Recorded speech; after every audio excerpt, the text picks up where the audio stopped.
야고보서 오늘 12번째 시간이고요. 제목은 이기주의와 이타주의라는 제목입니다. 이기주의와 이타주의. 야고보서 3장 9절에서 12절 말씀까지 보도록 하겠습니다. 야고보서 3장에서 12절 말씀. 지난주의 말씀과 이제 같은 문맥인데 끝에 부분을 우리가 보겠습니다. 9절부터요.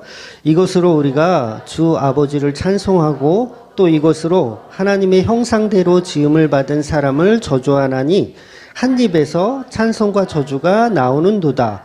내 형제들아, 이것이 마땅하지 아니하니라. 샘이 한 구멍으로 어찌 단물과 쓴물을 내겠느냐. 내 형제들아, 어찌 무화과 나무가 감람 열매를 포도나무가 무화과를 맺겠느냐. 이와 같이 짠물이 단물을 내지 못하느니라. 아멘. 네, 마태복음 25장에 보면 그 교회 안에 양과 염소가 존재한다는 비유를 예수님께서 하신 적이 있어요. 그러니까 다 아시죠? 교회 안에 양과 염소가 있대요. 그러면 우리 교회도 있겠네요. 누가 염소인지 누가 양인지 있다는 거예요. 그래서 물론 100% 양만 있는 교회라면 정말 좋은 교회겠죠. 근데 꼭 염소들이 물론 비율에 따라서 양이 좀 많은 교회는 어떨까요? 좀 건강한 교회라고 표현할게요. 건강한 교회일 거고 또 염소들이 많다. 그럼 그 교회는 좀 건강하지 못한 교회일 거예요. 그래서 그런 교회에서 가르치는 것들은 대부분 비복음적인 내용들을 가르치겠죠. 그래서 이 양과 염소는 교회 안에 있는데 양은 선택받은 하나님의 백성을 의미하고 성도를 의미하고요. 염소는 교회 안에서 성도인 척하는 가짜들을 의미하는 거예요. 그러니까 염소가 확연히 드러납니까? 여러분 딱 보면 알아요? 몰라요. 우리 몰라. 왜? 겉모습은 똑같아. 쟤도 찬송하고 쟤도 예배드리고 다 똑같은데 그 중에서 양과 염소가 있다는 거예요. 근데 예수님은 그걸 어떻게 하라고요? 그냥 놔둬라. 언제까지? 마지막 때까지 그냥 놔둬라. 그렇다면 교회 안의 염소들의 특징은 무엇일까요? 마태복음 그 말씀을 조금 밑으로 좀 보면 예수님이 이런 말씀을 하세요. 어려운 사람이 줄일 때 먹을 것을 주는 사람은 양이다. 안 주는 것들은 염소다. 이렇게 예수님이 표현하시는 거예요. 그러니까 우리가 이 상황을 유출해 볼 수가 있는 거죠. 누가 염소인지 누가 양인지 유출해 볼 수 있는 어떤 근거는 줄인 사람이 있을 때 먹을 것을 주느냐 안 주느냐. 그걸 보면 알 수 있다는 거예요. 그러니까 형제 자매가 어려운 상황에 있는데 돌보지 않는 것은 뭐예요? 이기주의적인 거죠. 그런데 그 반대로 이타주의적인 건 어려운 사람을 보면 돕는 거예요. 그러니까 이기주의자들이 염소라고 말할 수 있어요. 이 정황이에요. 예수님이 말씀하신 걸 정황. 이기주의는 염소들이다. 그리고 염소들은 이기주의들과 같은 모습으로 교회 안에서도 살아가요. 그러니까 딱 보면 모르는데 뭔가 좀 보면 수상한 게 있어. 수상한 게 뭔가 봤더니 자기를 위한 목적으로 교회를 다녀요. 이걸 이기주의라고 하는 거예요. 그러니까 기도를 해도 내가 목적되는 거예요. 내가 잘 되는 게 목적인 거예요. 예배를 드려도 내가 잘 되는 게 목적.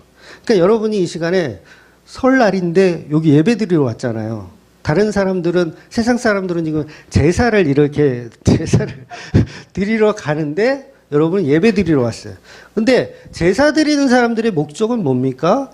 조상을 잘 섬겨서 복을 받기 위한 거잖아요. 좀 나쁜 일 안 생기고 우리 잘 좀 돌봐주십시오. 할아버지, 고조 할아버지, 징조 할아버지 이러면서 잘 나를 목적으로 하는, 나의 잘됨을 목적으로. 그런데 교회에 앉아서도 우리가 똑같이 하나님, 제가 다른 세상 사람들처럼 제사 드리지 않고 예배 드리러 왔으니까 제가 얼마나 갸륵합니까? 그러니까 뭐예요? 저 좀 잘 봐주세요 하고 예배를 드리고 있으면 그 사람이 뭐라고요? 염소인 거예요.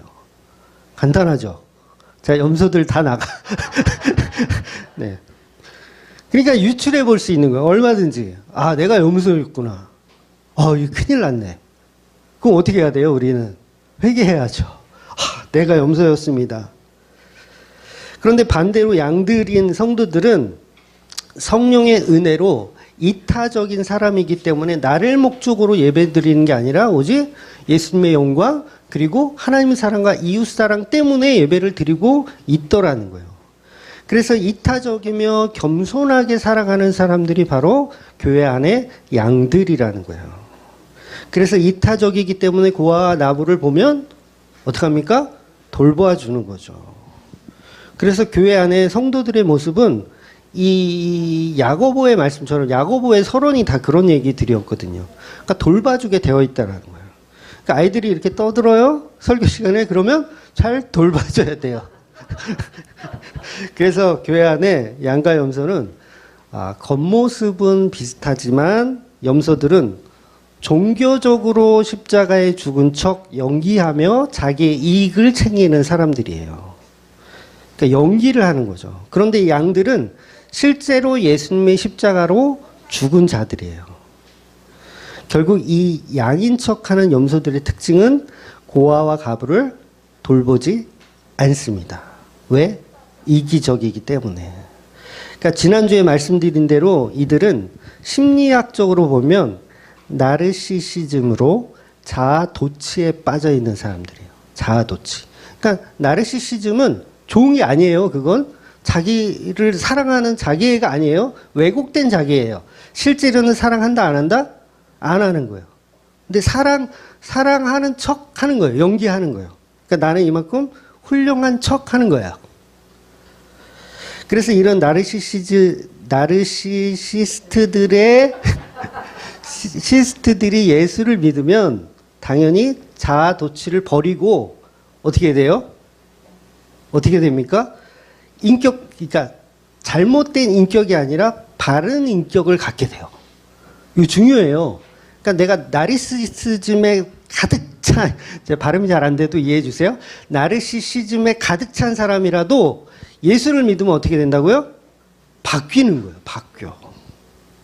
그래서 예수 그리스도의 현명한 사랑으로 바뀌어지는 거예요. 그래서 이걸 심리학에서 이제 나르시시스트라고 하는데, 이들을 나르시시스트라고 하는데, 이 반대의 개념이 뭐냐면 에코이스트라 그래요. 이건 발음이 좀 쉽다. 에코이스트라 그래요. 그러니까 에코이스트는 뭡니까? 이타적인 사람들이에요. 이타적인 사람들. 그러니까 교회 안에서 성도들은 고아와 가부를 돌보는 모습으로 나타나기 때문에 당연히 세상 사람이 보아도 성도의 모습은 어떤 모습을 보여야 돼요? 에코이스트의 모습으로 보여야 돼요. 세상 사람들이 볼 때도. 왜냐하면 내면에 있던 이기주의가 이타주의로 바뀌기 때문에 세상 사람들이 봤을 때도 저 사람은 변했구나라고 보는 게 맞습니다.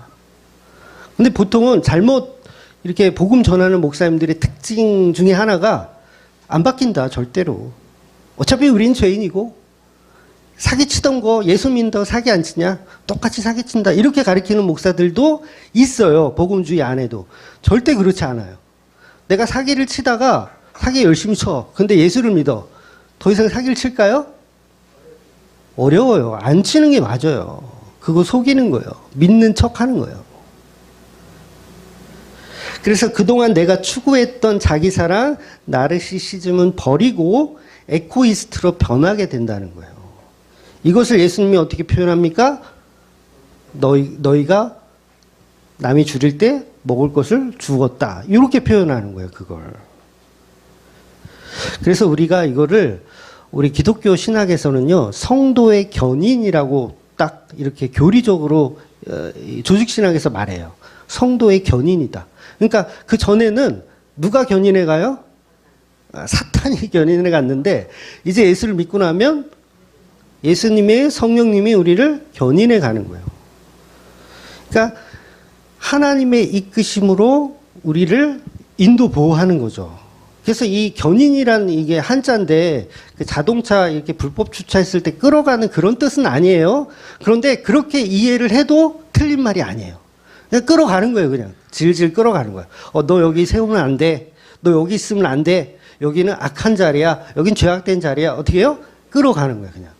여긴 불법주자야. 끌어가는 거.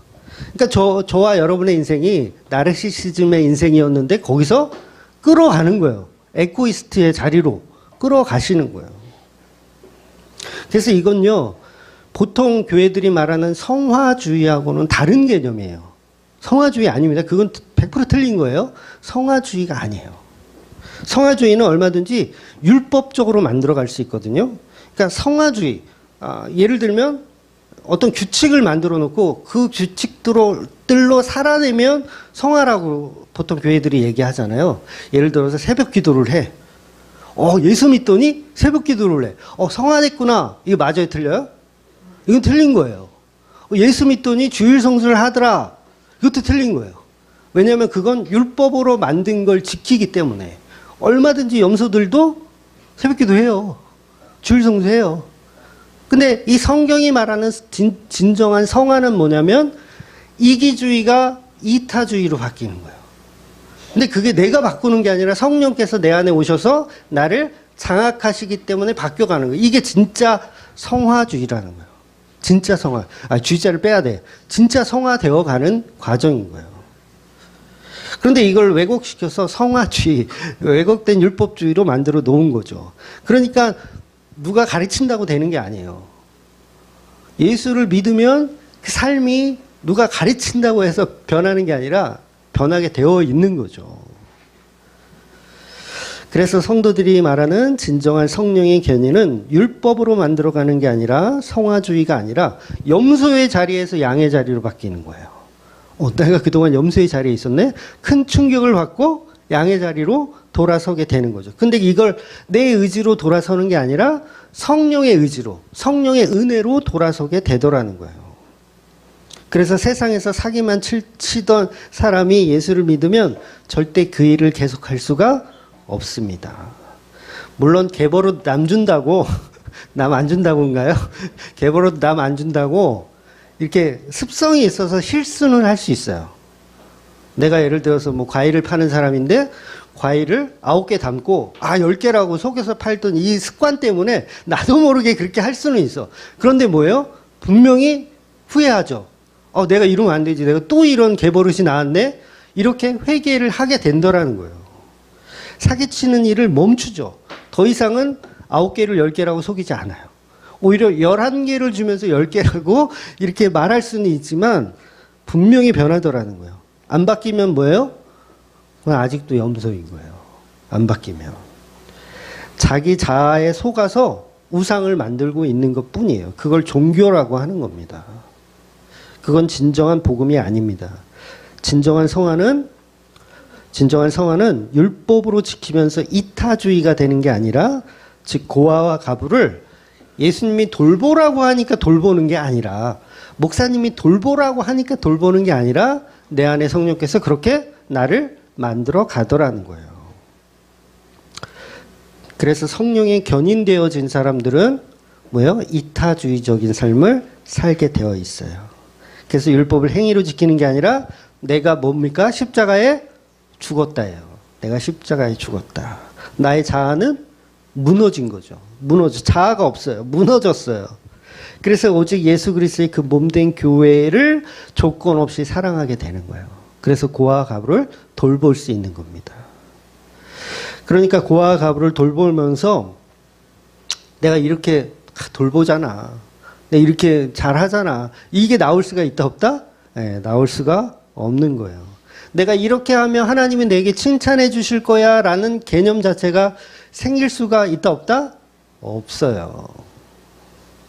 그냥 사랑하기 때문에 돕게 되는 개념인 거예요.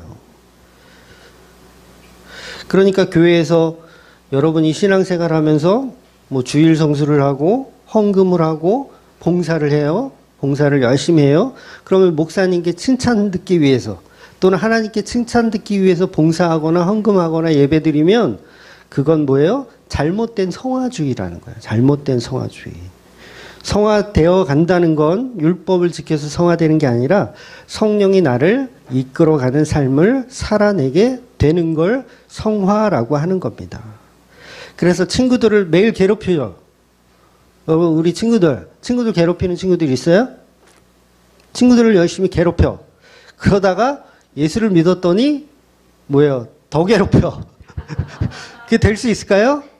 네, 될 수가 없는 거예요. 왜? 나보다 남을 더 낮게 여기는 그 마음이 내 안에 들어오기 때문에 괴롭히던 일을 멈추게 되어 있어요. 안 멈추면 뭐예요? 나는 아직도 염소구나. 그래서 성도들의 특징은 교회 안에서 나를 높이지 않습니다.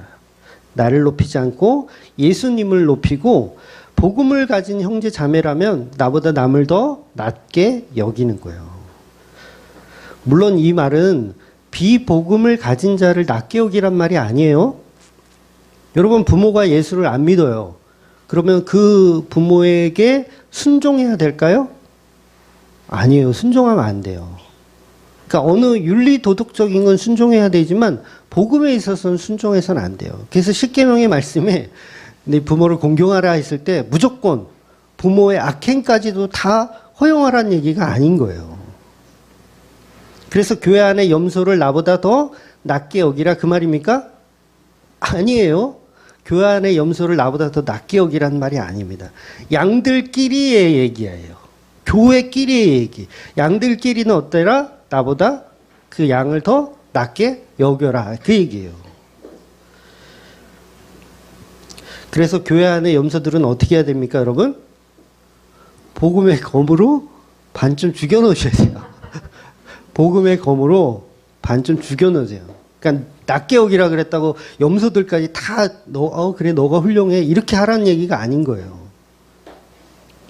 그래서 성령보다 앞서가는 자 염소입니다.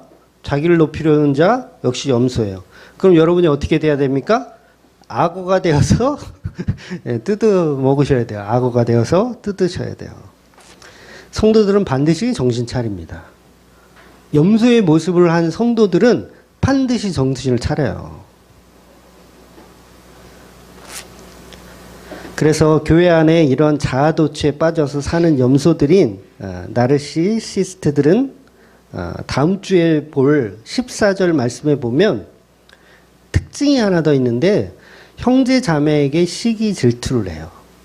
형제 자매에게 시기 질투. 그러니까 왜곡된 자기 사랑 때문에 열등감으로 똘똘 뭉쳐 있는 거예요. 그래서 교회 안에 나보다 남을 더 낮게 여기는 것이 아니라 자신만이 우월하다고 생각해요. 자신만이 우월하다. 그러다가 자신보다 더 우월한 사람이 나타나면 어떻게 됩니까? 열등감이 생기는 거예요. 그러니까 그동안은 아무 문제가 없는데 나보다 더 괜찮은 누군가 나타나면 열등감이 생겨요. 그러니까 정상적인 사람, 정상적인 복음으로 간직한 사람은 나보다 더 우월한 사람을 발견하면 오히려 기뻐해야 되거든요. 왜냐하면 저도 설교하는 사람이지만 저보다 더 설교를 복음적으로 잘하는 사람을 내가 발견했다. 그러면 제가 어떠해야 정상적인 인간이에요? 기뻐해야 돼요. 와, 이런 분도 있었네. 와, 이분에 대해서 뭔가 배울 거는 없을까? 이렇게 하는 게 정상적인 건데, 저 인간 나보다 잘하네? 짜증나네? 씨, 어떡하지? 이런 사람 뭐예요? 본인이 염소인 거예요. 본인이 염소인 거. 그러니까 제가 이 예를 들었지만 여러분들도 마찬가지예요. 내가 설거지를 막 해, 교회에서. 그동안 얼마나 많은 칭찬을 받았을까, 사람들이. 설거지 왜 이렇게 잘하세요? 막 칭찬받고 있어. 너무 좋아, 즐거워. 근데 어느 날 새 가족이 등록해서 설거지를 시켰더니, 와, 이 사람은 나보다 더 빠르고 정확하고 깨끗하고 더 훌륭해. 열등감이 확 생기는 거야. 짜증이 확 나. 이런 사람은 뭐라고요?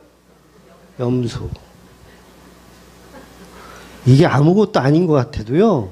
교회 안에 이런 일들 때문에 시기 질투 때문에 서로 물어뜯고 싸우고 지랄 연병을 하는 경우가 많아요. 이게 뭐예요? 자기 애가 왜곡되어 있는 거예요. 자기 우월감에 빠져 있는 거죠. 나보다 저 잘해? 희한하죠. 자기보다 공부 잘하는 사람이 있으면 내 친구가 나보다 공부를 잘하면 그건 어떻게 됩니까? 기뻐해야 돼요. 왜냐면 하나라도 더 배울 수 있는 친구니까 기뻐해야 돼. 근데 우리는 어떻게 생각하냐면 짜증나. 나보다 더 공부를 잘해? 더 배울 수 있는 기회라고 생각하지 않고 우리는 배척을 해요. 그 친구를 시기 질투하여 배척해. 염소들이 이렇다는 거예요. 사회에서도 마찬가지예요. 사회에서도 자기보다 옆 친구가 공부 잘하면 응원해주고 기뻐해주는 게 아니라 자기보다 잘한다는 이유로 싫어하잖아요, 우리가. 어른들 안 그럽니까? 어른들 중에서도 자기 지인이 자기보다 돈을 잘 벌어. 회사도 좋고, 그래. 그럼 어떻게 생각해요? 짜증나죠. 짜증나. 근데 진짜 친구는 뭐예요? 기뻐해줘야죠. 야, 너 나보다 돈 더 잘 버네? 야, 축하한다. 잘했다. 수고했다. 이렇게 기뻐해주는 게 당연한 건데, 사람들은 안 그러더라는 거예요. 여러분, 저보다 돈 많이 잘 벌면 형이에요. 저보다 나이가 어려도 저보다 돈을 잘 벌면 형이에요. 이 개념이 이해되세요? 그러니까 그걸 열등하게 생각할 필요가 없는 거예요, 그건. 나보다 더 잘하면 그거는 형이에요. 그래서 제가 그 인생 팁 알려준 적 있죠. 인생 팁. 이 사람과 내가 친구를 해도 될까를 볼 때 뭘 해보라 그랬어요, 제가? 아무도 기억 못 하시네? 도박을 해봐라. 도박을 해봐라. 그래서 돈을 잃고 사람이 변하면 그 사람하고는 친구 해라 말아라? 하지 말아라. 돈을 잃고 나서 사람이 다른 사람이 된다. 그 사람은 친구할 필요가 없어요. 그러니까 에고이스트들은 이타적인 사람이기 때문에 돈을 잃으면 오히려 마음이 편해요. 근데 돈을 따면 오히려 불편해. 미안해. 내가 돈 다 따고 있으니까 미안해. 그런데 열등감으로 이렇게 사로잡혀 있는 나르시시스트들은 돈을 잃으면 어떡합니까? 열받아요. 못 견뎌요. 돈이 아까워서가 아니에요. 딴 사람이 나 다 딴 거 다시 줄게, 다시 돌려줄게 그러면 받을까요? 안 받아요. 열받아서 안 받아. 돈이 아까워서가 아니야. 뭐예요? 열등한 게 싫은 거예요. 내가 이 게임에서 내가 너보다 우월하지 못한 게 너무 싫은 거예요. 그래서 돈 잃으면 막 사람이 변하는 그 인간은 열등감으로 똘똘 뭉쳐 있는 거예요. 그런 친구하고 도박을 하잖아요. 밤새도록 해야 돼요. 그 친구가 딸 때까지 밤새도록 해야 돼. 돌려준다 그래도 안 받거든요. 자기가 따야 돼. 자기 실력으로 따야 돼. 멈추지 않아요. 이놈의 승부욕이 뭐 이게 지금 노름만 이 도박만 그런 게 아니라 다른 것도 마찬가지예요. 뭐 당구를 친다든가 볼링을 한다든가 절대 단판으로 안 끝내. 계속 이길 때까지. 이건 승부욕이 지나친 겁니다. 이런 사람하고는 절대 친구하지 마라. 그 대신 복음은 전해라. 왜? 복음만이 그 사람 바꿀 수 있거든요. 복음만이 그 사람 바꿀 수 있어요. 그래서 복음만이 이 나르시스트에서 에고이스트로 만들 수 있는 유일한 방법이라는 거예요. 그래서 여러분 진짜 도박을 하란 말 아니에요. 오늘 설날인데 고스톱 그냥 이게 실한 말이 아니라 패배를 인정할 줄 아는 사람이어야 한다는 거예요. 자기보다 강한 상대에게 배우려고 해야 된다는 거죠. 이게 정상적인 건전한 사고를 가진 사람들이에요. 학생들도 그러잖아요. 친구하고 같이 대학을 이렇게 원서를 넣었어. 친구랑 같이 넣었어. 비슷해. 성적도 비슷했는데 같이 넣었어. 근데 한 사람은 떨어지고 한 사람은 붙었다고 가정해 볼게요. 진심으로 합격한 사람을 그 떨어진 친구가 이렇게 축하해 준다면 그 사람은 진짜 에고이스트죠. 근데 축하를 못 해줘. 겉으로는 축하를 해주지만 집에 돌아가서 친구 사진 걸어놓고 다트 막 던지면서 너만 아니었으면 내가 합격했을 텐데 막 이런 게 인간의 모습이라는 거예요. 그러니까 진짜 축하해 주는 사람들은 누구다? 양들만 가능하다는 거예요. 나보다 더 남을 낮게 여기는 자. 그래서 이걸 기독교적으로 본다면 이들을 기독교적인 이코이스트라고 에코이스트라고 하는 거죠. 그러니까 예수를 진짜 믿는 사람은 예수 믿기 전에는 내가 이기주의적으로 살던 그런 사람이었는데 성령을 받고 예수를 믿으면 이타주의로 변하더라는 거예요. 그래서 변한 사람은 돈을 잃어도 괜찮아. 더 잃어줄게. 이렇게 되는 거예요. 더 잃어줄게. 여러분, 에코이스트가 천국 간다는 말 아니에요? 이 개념 자체를 좀 잘 이해해 주세요. 오해는 마시고. 저는 예수를 믿어도 아직도 이기적으로 살고 있다라면 그건 자기를 스스로 돌아봐야 된다는 거예요. 내가 예수를 믿었는데도 여전히 이기적이다. 이타적으로 살지 못한다. 그럼 여전히 나는 염소일 수 있다라는 거죠. 그런 분들은 평소에 이기주의가 너무 심해서 좀 덜 바뀌고 있거나 너무 심해서 덜 바뀌고 있거나 이제 점점 바뀌어 갈 거예요. 그래서 복음에서 말하는 이타주의는 무조건 다 남을 다 낮게 여기는 거 아니에요. 그러니까 김정은, 북한 김정은을 나보다 더 낮게 여기라 이런 얘기가 아니죠. 네, 그런 얘기 아니에요. 연쇄 살인범을 나보다 더 낮게 여겨라 그런 얘기도 아니에요. 그러니까 원수를 사랑한다는 뜻은 그런 의미가 아닙니다. 그건 종교에서 말하는 어떤 간디 같은 스타일이 하는 그런 어떤 종교적인 이타주의이고, 제가 말하는 이타주의는 복음으로 만들어지고 있는 양의 모습을 설명하고 있는 거예요. 그래서 사도행전에 보면 바나바가 자기 땅을 팔아서 교회에 헌금을 하잖아요. 네, 바나바가 헌금을 해요. 양을 가장한 염소들은 이 바나바의 헌금을 어떻게 생각할까요? 기뻐하고 감사해야 되는데 이걸 시기 질투해요. 염소들은. 돈 많다고 자랑질이네. 여러분 잘 들어보세요. 누가 우리 교회에 한 5천만 원 헌금했다고 칩시다. 근데 누가 했어. 소문 다 났어. 바나바처럼 사도 앞에 그냥 갖다 놨네. 그냥 이걸 무기명으로 했으면 좋을 뻔했는데 턱하니 그냥 갖다 놨네. 사람들이 다 알아. 누가 했다는 걸. 아유, 돈 많다고 지랄이다야. 이렇게 생각하는 사람이 있더라는 거예요. 그러니까 이렇게 생각하는 사람이 누구냐면 아나니아와 삽비라인데, 이렇게 생각하는 사람이 아나니아와 삽비라인데, 보통 교인들은 어떻게 해야 되냐면, 나는 저렇게 큰 돈을 못 하는데 해줘서, 저 바나바가 해줘서 너무 기쁘다, 즐겁다, 이렇게 정상적인 복음 안에 계신 분인데 이걸 시기 질투하더라는 거예요. 그러면 그 시기 질투를 하는 사람은 분명히 본인이 염소일 가능성이 아주 크다는 거죠. 그러면 회개해야 된다는 거예요.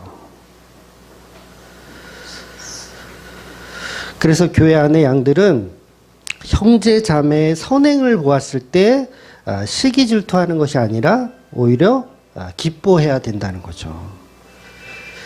그래서 교회 안의 진짜 양들은 자기를 겸손하게 여기기 때문에 실제로 성령의 은혜로 어떤 일이 벌어졌을 때 그 사람을 칭찬하고 오히려 기뻐해 주더라는 거예요. 그것이 바로 고아와 가부를 돌볼 수 있는 여유인 거죠. 그래서 양들은 예수님의 말씀대로 나보다 형제 자매를 더 낮게 여기는 사람들이기 때문에 겸손한 척 연기하는 사람들이 아니라요, 실제로 겸손한 사람들인 거예요. 그 사람은 성령께서 견인해 가고 있는 거죠. 그래서 심리학에서도요, 이와 비슷한 나르시시스트와 에코이스트들을 볼 때 선천적이라고 보지 않아요. 그들은 이렇게 타고난 어떤 성향이다 이렇게 보지 않고요, 후천적인 교육의 영향으로 봅니다. 그러니까 에코이스트가 되는 것도요, 가정교육을 잘 받았기 때문에 에코이스트로 사는 거고, 이 나르시시즘의 이 열등감으로 똘똘 뭉친 사람도요, 가정 환경에서 잘못 배웠기 때문에 그런 열등한 환경을 살아가는 거예요. 그러니까 타고난 것이 아니라 양쪽 모두 가정 환경 때문에 일어나는 만들어지는 인격이라고 봐요. 심리학에서도요. 그러나 이것은 어디까지나 심리학적인 이야기고요. 우리 기독교에서 바라보는 양과 염소는 철저하게 예수를 믿고 성령으로 만들어졌는가를 보는 거예요. 성령으로 만들어졌는가. 세상 자체는요, 죄로 가득합니다. 죄로 가득해요. 진짜 복음적인 에코이스트는 다른 종교에서 존재할 수가 없어요. 네, 제가 말하는 에코이스트, 복음적인 에코이스트는 다른 종교에서 나타날 수가 없어요. 연기할 수는 있지만 실제로 나타날 수가 없어요. 그러니까 다른 종교에서 예를 들면 어떤 이 자기 목숨을 바쳐서 어떤 그 종교를 이루었다. 그래도 그 목숨 바치는 거에 이기주의가 들어있는 거예요. 무조건.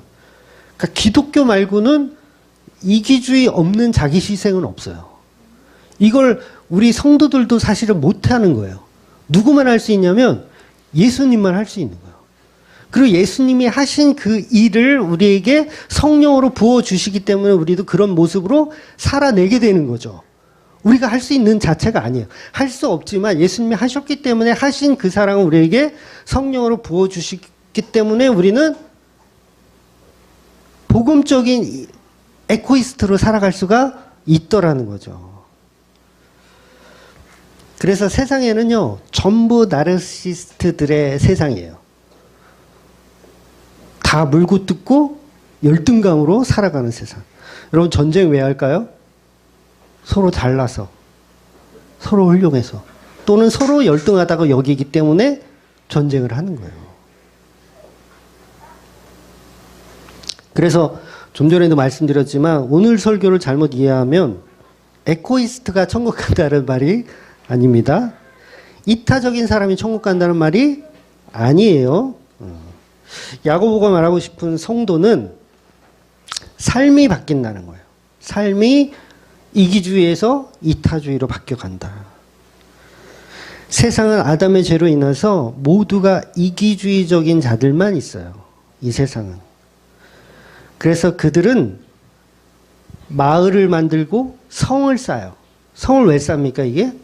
이기주의 때문에 성을 쌓는 거예요. 여기 우리 집, 여기 우리나라, 여기 우리 마을, 성을 쌓는 거예요. 여기 내 집, 내 구역.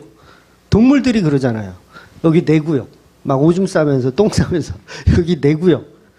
여기 침범하면 어떻게 돼요? 죽여버리는 거죠. 그러니까 세상 사람들이 어떻다고요? 동물처럼 내 구역 넘어오면 어떻게 해요? 다 죽는 거예요. 그래서 동물들은요, 다 이기적입니다. 네. 그 왜 그렇다고요? 인간의 타락 때문에 저주를 받아서 그래요. 동물들은 다 이기적이에요. 내가 배가 고프면 옆에 사슴을 잡아먹어요. 이걸 이기주의라고 하는 거예요. 동물이 언제부터, 호랑이가 언제부터 사슴을 잡아먹었습니까? 아담이 범죄한 이후부터. 그 전에는 안 잡아먹었어요. 이타적인 애들이야, 걔네들도. 서로 사랑해. 추우면 뱀하고 코끼리하고 서로 끌어안아. 그런 세상이었는데, 아담이 범죄한 이후에 다 이기주의로 바뀌어요. 내가 배고프면 옆에 토끼 홀딱 벗겨서 구워 먹어.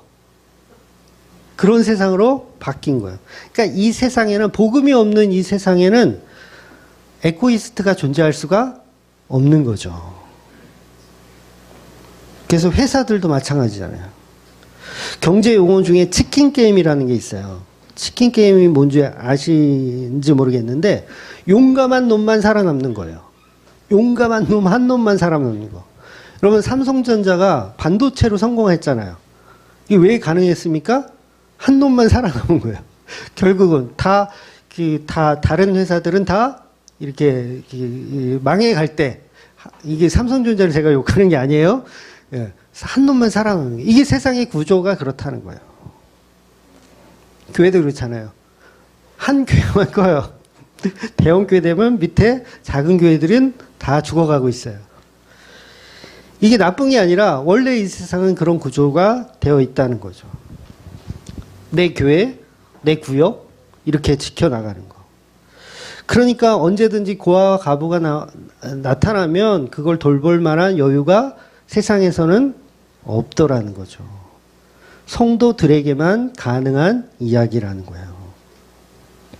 그래서 예수 그리스도를 믿는가 아니면 믿지 않는가. 그것이 중요하다는 거죠. 그게 양과 염소의 구분이라는 거예요. 즉 예수를 믿으면 그 마음의 생각이 바뀌어지더라는 거예요.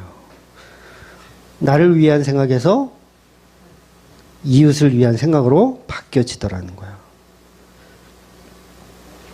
즉 예수를 믿는 진짜 성도들은 과거에는 이기주의적이며 자기를 사랑하는 척 열등감으로 똘똘 뭉쳐 살던 사람이었지만 예수를 믿었더니 형제 자매를 사랑하게 되더라. 그러니 자연히 열등감이 사라져요. 이기적인 모습에서 이타적인 모습이 되는 겁니다. 그래서 예수를 믿으면 더 이상 이기적이지 않고 자기 우월주의에 빠져서 사는 사람들이 아니라 예수님의 십자가를 통해서 진심으로 자기 가치를 알게 되고 이 땅을 목적으로 하지 않고 하늘을 목적으로 하기 때문에 성도와 교제할 수가 있게 되더라는 거예요. 내 가치는 십자가에 죽었기 때문이죠. 우리 마태복음 한번 볼게요. 16장 24절 말씀 같이 읽어볼게요. 이에 예수께서 제자들에게 이르시되 누구든지 나를 따라오려거든 자기를 부인하고 자기 십자가를 지고 나를 따를 것이니라. 여기서 말하는 자기 부인이 뭐냐면 십자가를 말하는 거예요. 자기 부인은 십자가입니다. 곧 목숨의 죽음이에요. 목숨의 죽음. 자기 목숨을 버리고 따르라는 거예요. 나를 따르려거든 어떻게 해라? 자기 목숨을 버리고 따르라는 거예요. 그러니까 자기 목숨을 버린다는 건 뭐예요? 이보다 더 큰 이타주의가 어디 있어요? 예수님이 하신 거잖아요. 십자가. 이타주의. 세상 어디에도 흉내낼 수 없는 이타주의를 십자가에서 실현하신 거예요. 그러니까 너희도 이타주의로 나를 따라오라는 거예요. 십자가의 모든 것을 다 버리고.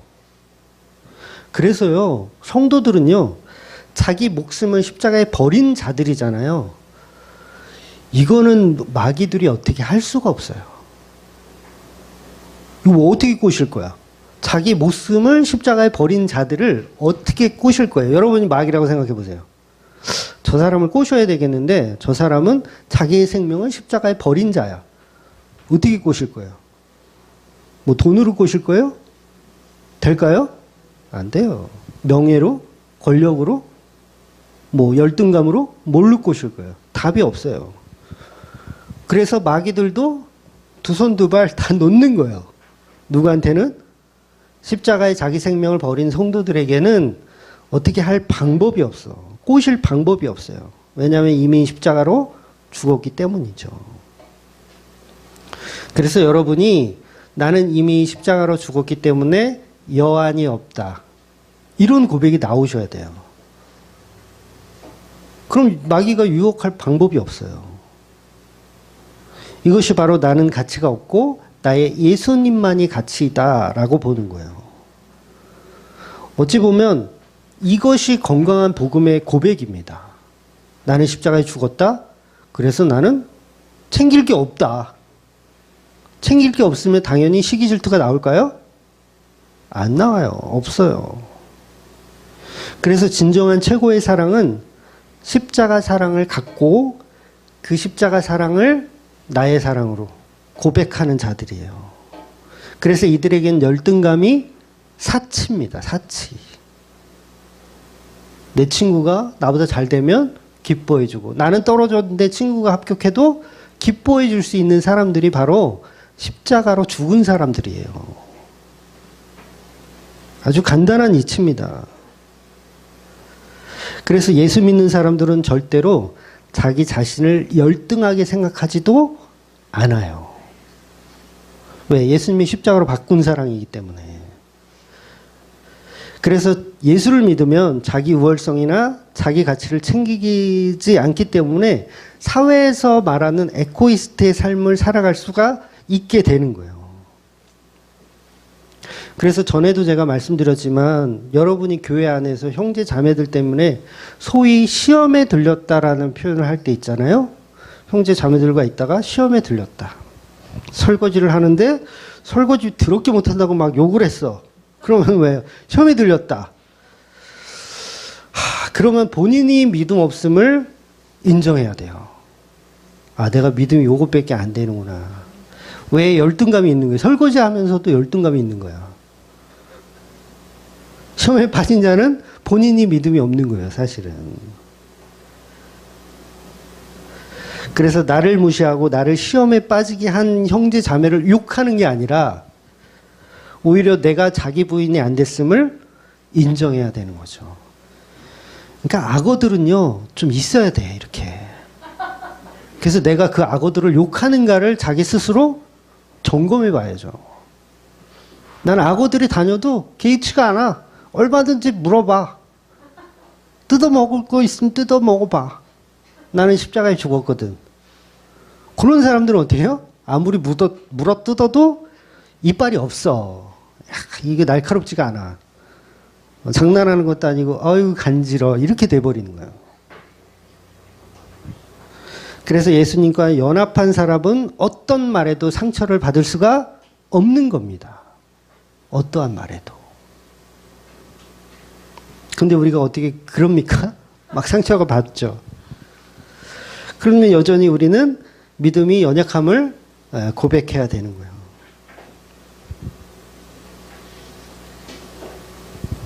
그래서 우리가 막 그런 어떤 교회 안의 분쟁들 때문에 막 신앙을 포기하거나 교회를 떠나는 일이 있어서는 안 되는 거예요. 물론 상처는 되겠죠. 누가 나를 막 이렇게 협박하고 공갈 협박하고 이러면 상처는 되겠죠. 왜냐하면 나는 그런 적이 없는데 막 나를 모함하거나 그러면 상처는 되겠지만 그 상처 때문에 내가 신앙을 포기하거나 교회를 떠나거나 하는 일은 있을 수는 없는 거예요. 그렇다면 내가 문제가 있는 거죠. 그래서 교회 안에서는요, 양들만 존재한다면 교회는 법 없이도 됩니다. 법 없어도 돼요. 세상도 마찬가지예요. 세상에 모든 사람이 예수를 믿고 다 양들만 존재한다. 여러분 감옥이 필요할까요? 필요 없어요. 경찰분들은 다 퇴직하셔야 돼요. 먹고 살 일이 이제는 없어요. 왜? 예수를 믿었더니 다 이타적으로 변하기 때문에 감옥이 필요 없게 되는 거예요. 그래서 거기는 어디입니까? 거기는 천국에만 가능한 거예요. 천국에만. 물론 예수 안에서도 실수는 해요, 우리가. 실수와 이타적인 것과는 달라요. 실수는 하기도 해요. 그러나 실수하고 나면 바로 반성하죠. 아, 내가 잘못했구나. 그래서 아이들도 싸우고 나면 어때요? 더 친해지잖아. 그러니까 실수하고 나면 반성하면 우리가 더 친해지는 거예요. 그래서 예수를 믿어도 성령을 받아도 죄 짓는 것은 이제 똑같지만 이타주의적으로 바뀌어가는 건 사실이라는 거예요. 그래서 우리 교회에 이제 처음 나오시는 분들이 이제 놀라는 거 세 가지가 있어요. 좀 아실 텐데. 그게 뭐냐면, 그 세 가지 중에 뭐냐면, 첫 번째는 이제 주목교회는 밥 먹을 때 기도 안 하는 거. 그런 교회가 없거든요.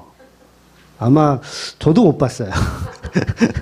밥 먹을 때 기도 안 하는 거. 그러니까 뭐 보통 교회들이 이제 식기도 같은 거를 이제 누가 장로님이나 누구 이렇게 시켜서 하잖아요.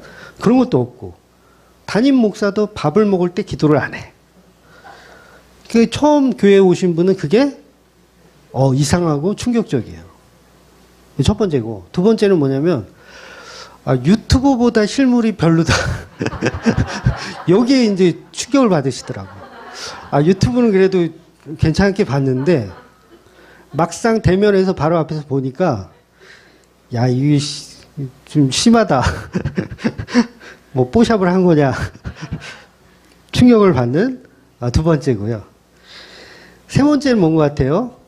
아시는 분은 아시겠지만 세 번째는 뭐냐면 우리 교회 주보에 헌금자 명단이 기록되어 있는 걸 보고 많이 놀라세요. 헌금자 명단. 우리 교회는 주보에 지난주 헌금하신 분들 이름이 다 기록되어 있거든요. 이걸 보고 놀라세요. 왜 놀라냐면 유튜브에서 이렇게 설교 듣기는 이 주맘교회는 누구보다도 건강한 교회, 그 다음에 금전적으로도 건강한 교회라고 소문난 교회로 알고 있었는데 주보에 헌금자 명단이 있는 것을 보고 충격을 받으시는 거예요. 그러니까 왜 그렇게 충격을 받냐면 보통 명단을 기록하는 건 어떤 경쟁심을 유발하기 위해서 또는 헌금 안 내면 이름 없으면은 창피하잖아요. 그러니까 창피한 사람들 꼽주려고 그래서 명단을 기록한다라는 것으로 이 상상을 하시고 이제 주말교회 이렇게 건강한 교회인 줄 알았는데 왜 주보에 헌금자 명단이 있느냐 이걸 가지고 이제 놀라시는 분들이 있어요. 과거에도 있었고 지금까지도 있어요. 그래서 제가 설교 때 몇 번 말씀드린 적은 있는데, 그러니까 헌금자 명단을 기록하는 것 때문에 이제 그거에 대해서 이렇게 하지 않았으면 좋겠다라고 얘기하시는 분들도 있어요. 그래서 대부분의 교인들은요, 주보에 헌금자 명단이 있는 것을 이렇게 건강하지 못한 교회로 생각해요. 건강하지 못한 교회. 사실요, 일일이 주보 제가 만들거든요. 도와주는 사람 없어요. 제가 만들어요. 일일이 주보에 그날 헌금자 명단을 기록하는 거 쉬운 건 아닙니다. 일일이 찾아봐야 되고, 솔직히 귀찮아요, 저도. 그리고 어떤 교회는 그런 교회 있잖아요. 모든 헌금은 다 무기명으로 한다. 그런 교회 있어요, 실제로. 이름 쓰지 말고 무조건 무기명으로 내라. 그런 교회 어떻게 생각합니까? 굉장히 건강한 교회라고 생각해요. 그런데 우리 교회는 솔직히 비공개로 하든 공개로 하든 헌금자가 달라지지 않다고 생각해요. 저는 않는다고 생각해요. 그러니까 공개하면 내고 비공개하면 안 내실 분이 없다라고 저는 생각하는 거예요. 저의 큰 착각일 수도 있겠지만 그 정도 수준은 넘었다고 저는 판단하고 있어요. 그런데 일일이 주보의 명단을 기록하고 교회 카페에도 인터넷으로 연보를 보내주시는 분들의 이름을 인터넷에 제가 다 올려요. 날짜까지 해서 다 올려요. 사실 귀찮은데 왜 올리냐? 이유는 간단해요. 왜 오해를 받으면서까지 그걸 계속하고 있느냐? 이유는 간단합니다. 주맘교회 헌금은 재물이 아니기 때문에 그래요. 재물이 아니기 때문에. 이게 무슨 말이냐면 우리 교회 여러분이 내는 헌금은 하나님께 드리는 헌금이 아니라 교회에 내는 후원금이기 때문에 다 공개를 하는 거예요. 후원금이기 때문에. 하나님께 드리는 거면 안 공개해도 돼요. 하나님이 알아서 하실 거니까. 그런데 이건 엄연히 교회에 내는 후원금입니다. 후원금. 그래서 인터넷 분들이 온라인으로 붙여주는 것도 제가 기록하는 이유가 후원금이기 때문에 인터넷에 올려드리는 거예요. 우리 교회는요, 대한민국이 인정한 고유 번호증을 가진 비영리 단체입니다. 이해되시죠? 비영리 단체. 즉, 고유 번호증을 준다는 건 국세청에서 발급해 주는 건데, 이건 어떤 동호회나 어떤 아파트 자치단체, 어떤 모임, 무슨 모임, 이런 비영리 단체에 주는 사업자 등록증과 비슷한 개념의 것이에요. 근데 돈을 버는 모임이 아니라 돈을 벌지 않는 모임이기 때문에 후원금을 받아도 된다라는 의미에서 고유번호증을 국세청에서 발행해 주는 거예요. 그러니까 우리는 후원금을 공식적으로 받을 수 있는 기부금 단체인 거예요. 그러니까 여러분이 내는 돈은 다 뭐예요? 기부금이에요. 세상적으로 볼 때도 기부금. 그런데 반대로 생각해 보세요. 어떤 번영회가 있어요. 여기도 기부금 단체인데 그 기부금 받은 것을 회장이 다 공개하지 않아. 누가 냈는지를 모르게 해. 그러면 그걸 건강하다고 볼 수 있을까요? 아니죠. 오히려 건강하지 않은 거예요. 그러니까 기부금을 받는다는 건 다 명단을 공개해야 돼요. 심한 경우는 액수까지도 사실은 다 공개하는 게 맞아요. 누가 얼마 냈다, 얼마 냈다, 이것까지 동호회, 비영리 단체는 무조건 다 공개를 하는 게 건강한 거예요. 근데 그걸 공개하지 않고 이렇게 비자금을 만든다. 얼마든지 만들 수 있거든요. 그래서 교회도요, 세상이 볼 때는 그냥 동호회입니다. 동호회예요, 교회. 세상이 볼 때 교회는 동호회. 그래서 국세청이 인정하는 기부금 영수증을 발행할 수 있는 곳이에요. 그런데 마치 교회는 헌금을 내는, 하나님 앞에 내리는 어떤 재물이라고 생각해서 이거를 비밀리에 하는 게 건강하다고 생각하는 거예요. 이게 잘못된 생각이에요. 하나님 뭐가 부족해서 여러분의 재물을 받으시겠어요? 이미 십자가로 끝난 재물을 왜 또 받겠어요? 어떤 교회는 주보에 이렇게 써 있더라고요. 향기로운 재물 드리신 분의 명단, 이렇게. 그건 잘못된 거예요. 아니요. 기부금 내신 분들 명단, 이렇게 써야죠. 기부금을 내신 분들의 명단. 후원금을 내신 분들의 명단. 그래서 교회 내 헌금은요, 얼마든지 비자금 만들 수 있는 거 아세요? 대형 교회 뭐 비자금 막 몇백억씩 만들잖아요. 그게 왜 가능해요? 공개하지 않아서. 공개하지 않아서. 비밀리에 해서. 그런데 만약에 그 사회단체가 국세청에 이렇게 보면 거기는 타켓이에요. 여기는 비리가 온상이다. 그런데 막 공개해, 다. 우리 교회처럼 다 헌금 낸 사람 공개하고, 그 다음에 월 보고하고, 그러면 국세청이 딱 볼 때 여기는, 아, 건강하구나. 여기는 뭐 이렇게 비자금 할 게 없구나. 이렇게 그냥 넘어가요. 근데 우리 교인들만 이 사고가 잘못돼가지고 명단을 공개하면 헌금 더 거두려고 한다. 이렇게 오해를 하는 거예요. 여러분이 후원금을 안 내시면요, 저는 힘듭니다.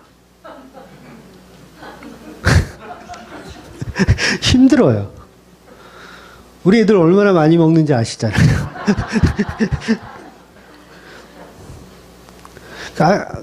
후원금 안 내시면 저는 어떻게 해야 되냐면 돈을 벌러 나가야 돼요. 뭐 대리운전을 하든 뭐 노가다를 하든 돈을 벌러 나가야 돼요. 근데 여러분이 내시는 후원금으로 저는 편안하게 설교 준비를 하고 있어요. 근데 이거를 비밀리에 해버려. 다. 과연 그게 건강할까요? 저는 반대라고 생각해요. 엊그제인가요? 기부금 영수증 한 분, 어떤 분이 달라고 해서 보는데 희한한 걸 하나 발견했어요, 제가. 뭘 발견했냐면 이분은 한 달에 한 번씩 이 연보를 보내주시는 분인데 기부금 영수증을 출력해 보니까 11번이 찍혀 있는 거예요. 12번이 찍혀야 되거든요. 매달 보내주시는 분이기 때문에. 보니까 5월달인가 하나에 누락이 되어 있어요. 없어요. 그래서 그거를 다 뒤졌어요, 제가. 다 뒤져서 봤더니 제가 깜빡 잊고 입력을 안 한 거야. 그러니까 그날, 그 한 날 이렇게 헌금하신 분은 다 누락이 된 거야. 액수가 한 40만 원 됐거든요. 그러니까 한 분이 한 게 아니라 몇 명 거가 누락이 됐어요. 그러니까 1년 동안 그걸 내가 모르고 있던 거야. 그럼 뭐예요? 그 돈은 어떻게 된 거예요? 사라진 거예요. 장부에서 사라진 거예요, 여러분. 근데 여러분 아무도 모르잖아요. 솔직히 그걸 월 보고서를 막 관심 있게 봤다. 그러면 뭔가 이상한 걸 발견했을 텐데 발견하기 힘들어요. 거의 제가 봐도 발견하기 힘든데. 그걸 발견해서 어떻게 했냐면 5월 달부터 12월 달까지 월 보고를 다 다시 했어요. 그래서 인터넷 보시면 아시겠지만 다 바뀌어 있어요, 숫자가. 그래서 우리 재정이 지금 40만 원이 늘어났어요. 그러니까 이거 돈 헤쳐먹기가, 야, 이거 쉽구나. 그렇잖아요. 40만 원 누락된 거 아무도 몰라. 그러니까 이게 물론 제가 혼자 하다 보니까 실수를 하기는 한 건데 이것도 얼마든지요 헤쳐먹을 수가 있겠더라고요. 그래서 공개하지 않는 게 오히려 더 불안한 거예요. 더 위험한 거예요. 여러분이 내시는 헌금은 죄송하지만 하나님께 드리는 게 아니라 교회에, 예수 그리스도의 몸된 교회에 드리는 거예요. 물론 예수 그리스도의 몸된 교회에 드렸으니 당연히 하나님에게도 드린 건 맞지만 개념 자체를 잘못 생각하시면 안 된다는 거예요. 그래서 이건 교회의 필요에 따라 주는 후원금이다라고 생각하시고 엉뚱한 곳에 쓰여지는지 여러분이 눈에 불을 켜고 보셔야 되는 거예요. 왜? 재물이 아니기 때문에. 막 비자금 100억씩 만드는 거 대형교회는 우스워요. 그래서 어떻게 막 장로들 막 목 매달고 막 그러잖아요. 큰 교회에서. 왜? 그거를 메꿀 수가 없어. 도대체 어떻게 찾아낼 방법이 없는 거예요.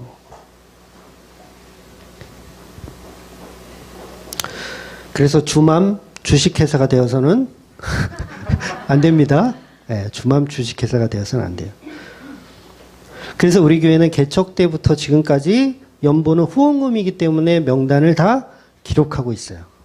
나중에 안 할 수도 있어요. 제가 너무 힘들면. 그럴 일은 없겠지만 교인이 너무 많아졌어. 막 몇백 명 돼. 그럼 그 일일이 어떻게 쓸 거야? 나도 싫어 그때는. 근데 그럴 날이 올 것 같지는 않고 내 생애에 올 것 같지는 않고. 그래서 건강한 교회는 모든 헌금을 무기명으로 하는 게 건강한 게 아니라 오히려 후원자와 후원금을 공개하는 게 사실은 오히려 더 건강한 거예요. 근데 차마 우리는 액수까지 공개할 수는 없어서 액수까지는 공개하지 않지만 저는 개인적으로 액수까지 공개하는 게 맞다라고 봐요. 근데 그렇게 할 것까지는 없죠. 왜냐면 우린 동호회가 아니니까. 동호회는 그렇게 해야 돼요.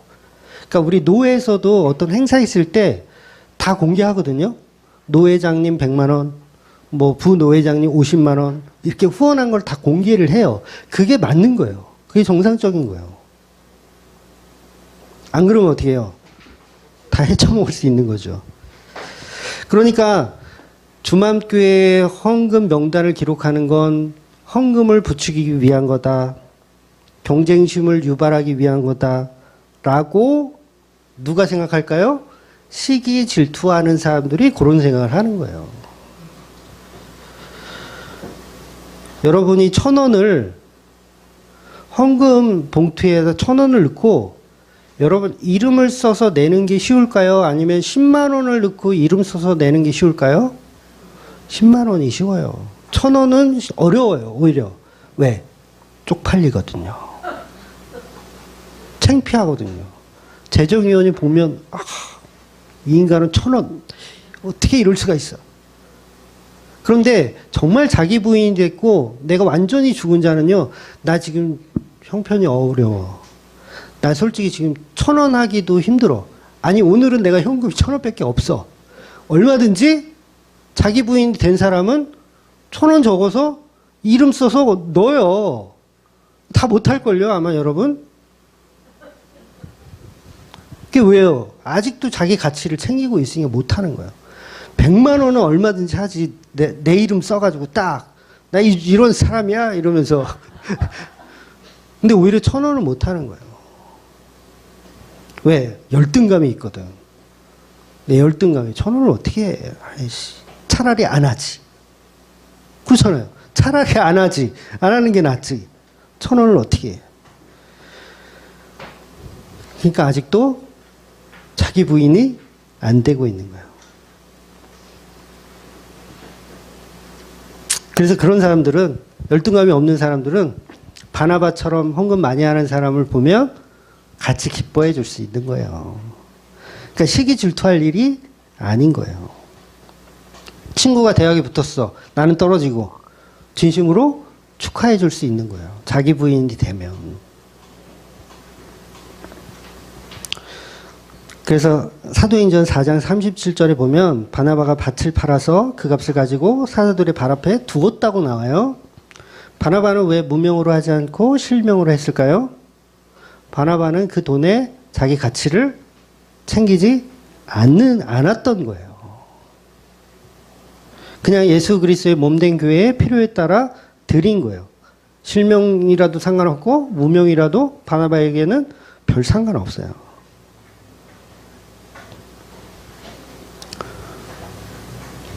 왜냐하면 바나바는 열등감 자체가 없는 사람이기 때문에 그래요. 근데 우리는 그거 보고 야, 돈 많다고 자랑한다. 야, 땅 판 걸 다 이 헌금을 했네. 그렇게 생각하는 사람은 염소라는 거예요.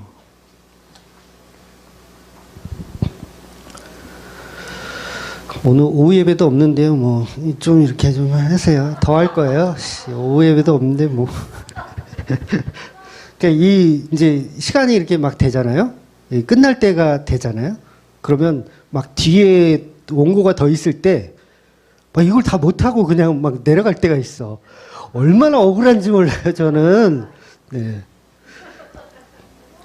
근데 거의 다 끝나가니까, 네, 할게요. 그래서 우리는 반드시 예수 그리스도로 인해서 그 성령으로 우리는 탈바꿈이 돼야 돼요. 탈바꿈. 완전히 변화가 돼야 돼요. 그러니까 옛날에 이 습성들, 나르시스트의 이 습성을 완전히 예수 그리스도로 바뀌어서 에코이스트의 삶을 살아야 되는 거예요. 근데 그 방법은요, 다른 게 없어요. 예수 믿는 것밖에 없습니다. 여러분, 갑각류가 몸이 되게 딱딱하잖아요. 얼마나 딱딱해요. 그러니까 보통은 뼈가 몸 속에 있고 겉에 살이 있는데 이 갑각류들은 이 거꾸로 되어 있어. 그러면 이 갑각류들은 어떻게 성장할까? 이 딱딱한 뼈가 바깥에 있는데 그 속에서 살이 찔 수가 없잖아요. 우리는 조금만 먹었다 그러면 어때요? 살이 찌죠. 마음대로 쪄. 근데 갑각류들은 이 겉에 뼈가 있기 때문에 아무리 처먹어도 살을 찔 수가 없어. 그렇지 않아요? 살이 찔 수가 없어. 그러면 이 갑각류들은 어떻게 성장할까? 그렇죠. 허물을 벗더라고요. 갑각류들은 허물을 벗어요. 통째로 어때요? 허물을 벗어버려요. 그러니까 우리가 변할 수 있는 유일한 방법은요, 허물을 벗어버려야 돼요. 이 허물을 뭘로 벗는다고요? 예수님의 십자가로만 가능한 거예요. 그러니까 나는 왜 이렇게 살이 안 쪄? 나는 왜 이렇게 이를 투덜댈 게 아니라 허물을 벗어야 된다는 거예요. 그래서 하나님의 그 성령의 은혜로 허물을 벗어내셔야 된다는 거예요. 그래서 교회 안에 염소였던 자가 양으로 허물을 벗는 거예요. 염소라는 허물을 벗는 거예요. 그래서 복음의 갑각류가 돼야 되는 거죠. 복음의 갑각류. 그래서 우리를 허물을 벗었을 때 갑각류가 굉장히 연약하잖아요. 딱딱하지 않거든요. 허물을 벗고 나면 말랑말랑해요. 껍질이 말랑말랑해. 그 말랑말랑한 모습이 우리의 모습인 거예요. 연약한 모습. 다 내려놓은 모습. 누가 와서 툭 치면 죽는 거예요, 그냥. 우리는. 죽는 거. 나를 내려놓음. 덤비지 못해요. 말랑말랑하기 때문에 덤비지 못해. 지난주에 상수리나무 이야기 드렸죠. 도토리가 상수리나무에 매달려 있어요. 자기 우월감에 빠져 있어. 나는 위대하다. 위대하다. 그런데 바람이 휙 부니까 어때요? 도토리가 땅에 뚝 떨어져서 그야말로 보잘것없는 도토리가 되었어요. 그러면 누가 좋아한다고요, 얘들아? 누가 좋아한다 그랬어? 다람쥐. 이 다람쥐는 어느 다람쥐야? 어느 나라 다람쥐야? 그렇지. 한국 다람쥐. 네, 우리들끼리 하는 네, 유행어였어요. 그래서 교회 안에 아직도 내가 훌륭하다. 내가 위대한 도토리다라고 생각하면 반드시 허물을 벗으셔야 돼요. 떨어지는 거예요. 도토리로 떨어져야 돼요. 허물을 벗어요. 그럼 그 도토리는 허물을 벗었기 때문에 이제 어떻게 됩니까? 땅에 썩어져서 진정한 상수리 나무로 다시 태어날 수가 있는 거예요. 이게 복음의 능력입니다. 다른 게 능력이 아니에요.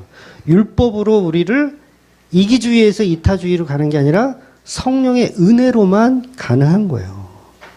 그래서 저와 여러분을 스스로 점검해 보셔서 나는 염소였다.